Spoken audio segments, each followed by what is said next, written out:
Hello दोस्तों, मैं हूं खुशी आचार्य और आप सभी का स्वागत है मेरी YouTube चैनल स्टडी क्राइम पर। पिछले वीडियो में हमने पृथ्वी की उत्पत्ति तथा ब्रह्मांड की उत्पत्ति से संबंधित विभिन्न सिद्धांतों के बारे में चर्चा की थी। उसमें हमने निहारिका परिकल्पना, वात्सल्य राशि परिकल्पना, ग्रहाणु परिकल्पना और बिग बैंग थ्योरी के बारे में पढ़ा था। आज की वीडियो में हम ग्रहों का निर्माण किस प्रकार हुआ, ग्रह किस प्रकार से उनकी उत्पत्ति हुई, इन सब चीजों के बारे में हम पढ़ेंगे। और साथ ही हम पढ़ेंगे सौर मंडल क्या है, चंद्रमा से संबंधित जो विभिन्न तथ्य है, इन सब चीजों के बारे में भी हम आज चर्चा करेंगे। तो सबसे पहले हम पढ़ते हैं ग्रहों का निर्माण किस प्रकार हुआ। तो ग्रहों के निर्माण में सबसे पहले जो हमें चीज देखनी चाहिए, ग्रहों के निर्माण में जो सबसे छोटी इकाई है वह है तारा। तो ग्रहों का निर्माण सर्वप्रथम जो तारे से ही होता है। तो तारे से किस प्रकार होता है तो देखते हैं। तारे निहारिका के अंदर गैस की गुंथी झुंड होते हैं। ये जो तारे होते हैं, इन तारों से ही ग्रह बनते हैं। तो तारों से ग्रह कैसे बनते देखते हैं। तो ये तारे क्या होते हैं, गैस के बने हुए बादल होते हैं। तो ये तारे मान लो, इसमें लिखा है तारे निहारिका के अंदर गैस की गुंथी झुंड है। ये क्या है, एक निहारिका है। इसमें क्या है, तारे गैस की गुंथी झुंड है। निहारिका होती है एक प्रकाशमान पिंड होता है जो गैसों और धूलकणों से मिलकर बना होता है। तो ये एक निहारिका है जो गैसों और धूलकणों की बनी हुई है। तो ये क्या है, एक निहारिका। इस निहारिका के अंदर जो तारे हैं वे क्या है, गैस के गुंथित झुंड है। ठीक है, ये तारे हो गए। इसके अंदर गुंथित झुंड है। गुंथित झुंडों में गुरुत्वाकर्षण बल से क्रोड का निर्माण हुआ। अब ये तारे क्या है, आपस में जुड़ते जा रहे हैं। किस कारण, गुरुत्वाकर्षण बल के कारण। गुरुत्वाकर्षण बल क्या होता है, गुरुत्वाकर्षण बल के कारण कोई भी चीज जो होती है एक दूसरे से अट्रैक्ट होती है, यानी कि आकर्षित होती है। तो अब क्या हो गया, गुरुत्वाकर्षण बल से क्रोड का निर्माण हुआ। किससे हुआ, गुरुत्वाकर्षण बल, गुरुत्वाकर्षण से क्या हो गया, क्रोड का निर्माण हुआ। किससे हुआ क्रोड का निर्माण, तो ये तारे हैं, इनसे क्रोड का निर्माण हो गया। ये निहारिका है, इस निहारिका के अंदर मान लो ये क्रोड का निर्माण हो गया। इस क्रोड के चारों तरफ गैस और धूलकणों की घूमती हुई तस्तरी विकसित होती है। कैसे तस्तरी विकसित हुई, ये ऐसे, ये हमारा मान लो क्रोड है। इस क्रोड के चारों तरफ क्रोड, इस क्रोड के चारों तरफ क्या हो गया, गैस और धूलकणों की घूमती हुई तस्तरी विकसित हो गई। गैस और धूलकणों की तस्तरी किस प्रकार हुई, ये गैस और जो धूलकण है इनसे मिलकर तारे बने थे। तो तारों से ही वापस गैस और धूलकण बनते। तो अब इन धूलकणों की क्या हो गई, घूमती हुई तस्तरी विकसित हो जाती है। अब इन तस्तरी से क्या हुआ, तस्तरी विकसित हुई। अब गैसीय बादल का क्या होता है, संघनन हो जाता है। अब ये तारे किससे बने हुए, गैसों से बने हुए ना। तो तारे गैसों से बने होते थे, गैसीय बादलों का क्या हो जाने लगता है, संघनन। संघनन वह क्रिया होती है जिससे कोई भी चीज जो किससे, गैस से द्रव में परिवर्तित होती है, एकदम गैस से किससे प्रभावित होगी, लिक्विड में परिवर्तित होगी। तो अब क्या हुआ, इन गैसीय बादलों का, ये गैसीय बादल है, मान लो ये तारे तारे गैसीय बादल होते हैं। तो इन तारों का क्या हो गया, संघनन हो गया और ये क्या है, जल के रूप में जमने लग गए। अब हमने विकसित हो गए, इन गैसीय बादल का संघनन हो गया और क्रोड को ढकने वाले पदार्थ छोटे गोलों के रूप में बन गए। अब ये इस क्रोड को ढकने वाले जो ये पदार्थ है, ठीक है, ये क्रोड है। इस क्रोड को ढकने वाले जो पदार्थ है वे छोटे गोलों के रूप में परिवर्तित हो जाते हैं। छोटे गोले, इन छोटे गोलों के रूप में परिवर्तित हो गए। ठीक है, अब इन छोटे गोलों में ससंजन द्वारा ग्रहाणु में विकसित हो जाते हैं। ससंजन क्रिया कौन सी होती है, ससंजन क्रिया वह क्रिया होती है जिसमें बहुत सारे अणु आपस में मिलकर बड़े ग्रहाणुओं का निर्माण करते हैं, यानी कि ग्रहों के अणुओं का निर्माण करते हैं। अब ये क्या कर रहे हैं, ये सभी जो ये कण है, मान लो ये क्रोड है बीच में और ये कण है, आपस में जुड़ते जा रहे हैं और क्या बन रहे हैं, क्रोड का निर्माण कर रहे हैं। ये क्या ग्रहाणु को विकसित कर रहा है। अब संगठन क्रिया द्वारा बड़े पिंड बनेंगे। संगठन क्रिया कौन सी होती है, जिसमें ये जो ग्रहाणु है, मान लो ये ग्रहाणु है, ये ग्रहाणु छोटे छोटे ग्रहाणु मिलकर बड़े पिंडों का निर्माण कर दे, ये होती है संगठन क्रिया, यानी कि छोटी चीज मिलकर एक बड़ी चीज बनाती है। तो उसी प्रकार ये छोटे अणु मिलकर बड़े अणुओं का निर्माण करेंगे। तो अब संगठन की क्रिया के द्वारा बड़े पिंड बने। अब ये बड़े पिंड गुरुत्वाकर्षण के कारण आपस में जुड़ गए। अब ये बड़े पिंड भी क्या है, आपस में जुड़ जाते हैं। अब इन किस कारण जुड़ते हैं, गुरुत्वाकर्षण बल। गुरुत्वाकर्षण बल इनको आकर्षित करता है, तो गुरुत्वाकर्षण बल के कारण ये जुड़ गए। और फिर ग्रहाणुओं के बढ़ने पर बड़े पिंड ग्रह के रूप में बढ़े। जैसे जैसे ग्रहाणुओं की संख्या बढ़ती गई, बहुत सारे पिंड जुड़ते गए, ग्रहाणु जुड़ते गए, और क्या बन गया, एक बड़ा ग्रह बन गया। तो इस प्रकार क्या हो गया, ग्रहों का निर्माण होता है। अब हम देखते हैं जो सौर मंडल का जनक है, सौर मंडल का जनक यानी कि सौर मंडल की उत्पत्ति किससे हुई है। तो सौर मंडल के अगर हम जनक की बात करते हैं तो सौर मंडल का जनक हम निहारिका को मानते हैं।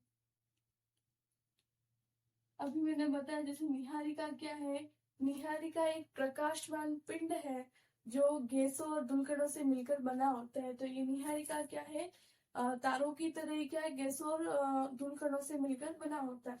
तो इसका हम सौरमंडल का जनक निहारिका को मान रहे हैं, यानी कि सौरमंडल की जो उत्पत्ति है वो किससे हुई, निहारिका से हुई।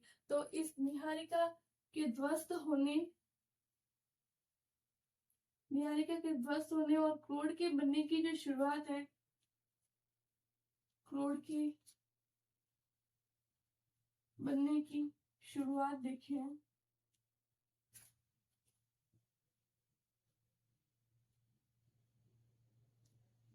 निहारिका के ध्वस्त होने और क्रोड के बनने की जो शुरुआत है वह आज से लगभग 4 से लगाकर 4.56 सॉरी 5 से लगाकर 5.6 अरब वर्ष पहले हुई थी।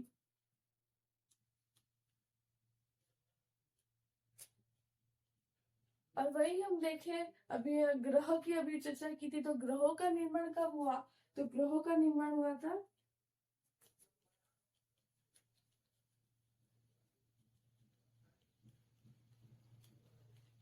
4 अरब वर्ष पूर्व से लगाकर 4.56 अरब वर्ष पूर्व।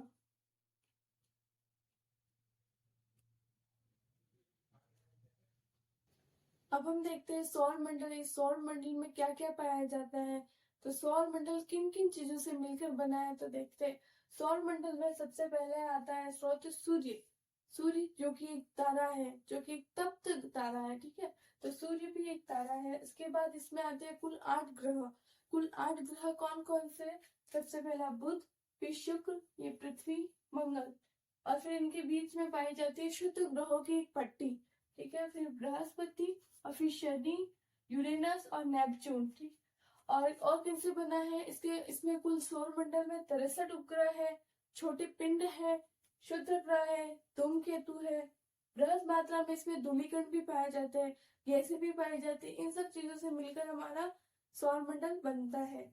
ये जो फर्स्ट के जो 4 ग्रह हैं जो सूर्य के पास में है, बुध, शुक्र, पृथ्वी, मंगल, इनको क्या कहा जाता है, आंतरिक ग्रह, इनर प्लेनेट।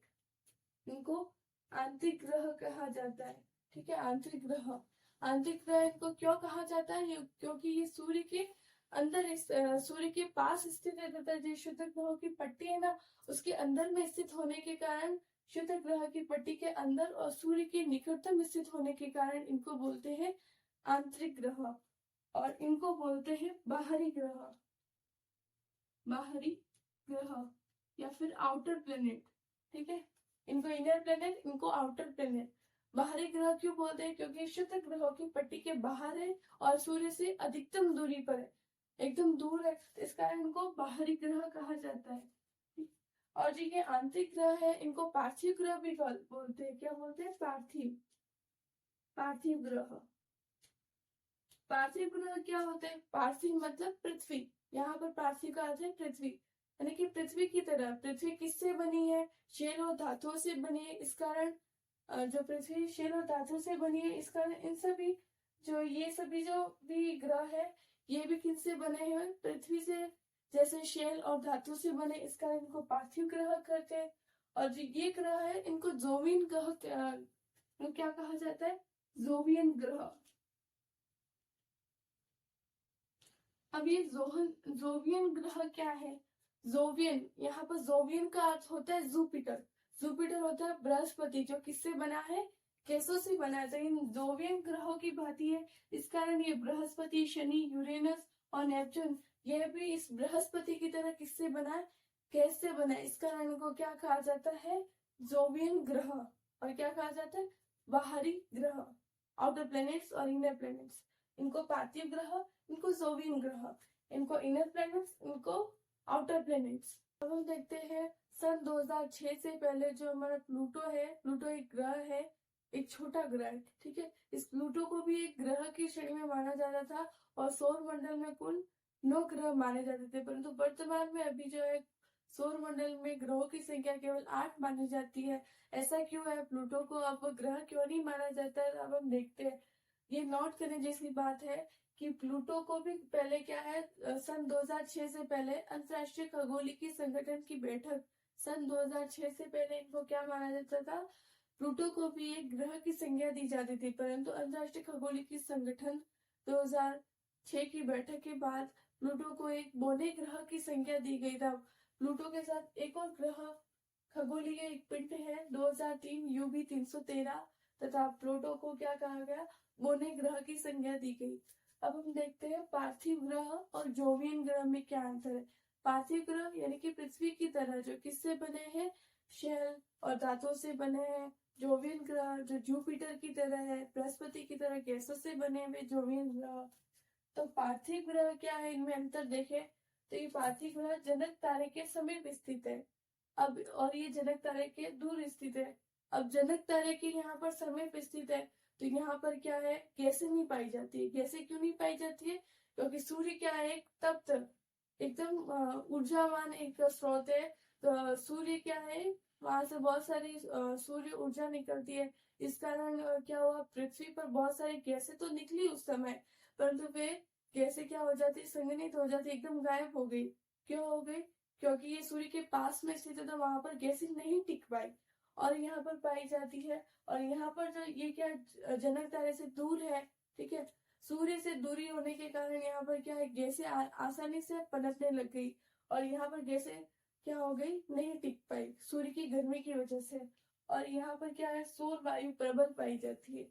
सौर वायु क्या होती है, ये सौर वायु क्या करती है, यहाँ पर जितनी भी गैसें वगैरह थी इन सबको इन पार्थिव ग्रह से उड़ा के ले गई और क्या कर दिया, यहाँ पर जो गुरुत्वाकर्षण जो शक्ति पाई जाती है, जो क्या कर रही थी, इन गैसों को रोक कर रख रही थी, इनको क्या कर दिया, इस गुरुत्वाकर्षण शक्ति को इस सौर वायु ने कमजोर कर दिया। तो अब क्या हो गया, सौर वायु यहाँ पर प्रबल हो गई और गुरुत्वाकर्षण शक्ति कमजोर हो गई, तो यहाँ पर जो गैसें हैं वह इन ग्रहों पर नहीं टिक पाई। जबकि अगर हम देखें तो यहाँ पर सौर वायु सूर्य से अधिकतम दूरी के कारण यहाँ पर सौर वायु कमजोर हो गई, जिस कारण ये क्या है, उन ग्रहों से गैसें और जो ये धूलकण है वो उड़ा कर नहीं ले गई और क्या हो गया, वहां का गुरुत्वाकर्षण बल प्रबल हो गया। ठीक है, तो गुरुत्वाकर्षण बल प्रबल होने से वे गैसें वही रह गई और इन ग्रहों पर गैसें उड़ गई। तो ये कैसे हो गए, शेल से बने हुए हो गए और ये क्या हो गए, गैसों से निर्मित ग्रह हो गए।